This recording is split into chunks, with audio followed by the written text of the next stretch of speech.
আচ্ছা ভাই, প্রথম প্রশ্ন হচ্ছে স্পোর্টস ফিজিও কি, বা স্পোর্টস একজন ফিজিওর কাজটা কি? স্পোর্টস ফিজিও হচ্ছে এখন বর্তমান বিশ্বে খুবই জনপ্রিয়। আপনি যদি মুদ্রার এপিঠ ওপিঠ ধরেন তাহলে স্পোর্টসের সাথে স্পোর্টস ফিজিওর একটা গুরুত্বপূর্ণ সম্পর্ক। আমি যদি স্পোর্টস ফিজিওথেরাপিটাকে সহজে ডেফিনেশন করি তাহলে দুইটা পার্ট, একটা হচ্ছে প্রিভেনশন অফ ইনজুরি, আরেকটা হচ্ছে ইনজুরি ম্যানেজমেন্ট। তো প্রিভেনশন ইনজুরিটার মধ্যে অনেক কিছুই আসে, নিউট্রিশন আসে, ফুড আসে, লাইফস্টাইল আসে, ঠিক আছে, তারপর ফিটনেসের ব্যাপারটা আসে।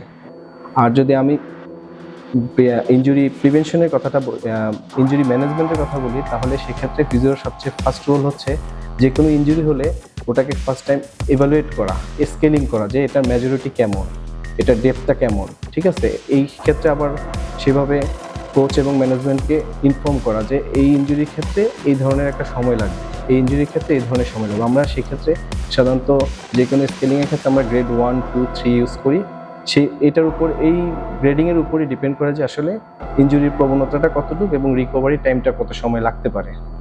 তো ওভারঅল হচ্ছে ফিজিওথেরাপি, স্পোর্টসের ফিজিওথেরাপির রোলটা হচ্ছে অনেকটা আপনার অনেক ইনজুরি রিলেটেড যতগুলো ডিসিশন আছে সেখানে প্রাইম রোল হিসেবে কাজ করে ফিজিওথেরাপিস্ট।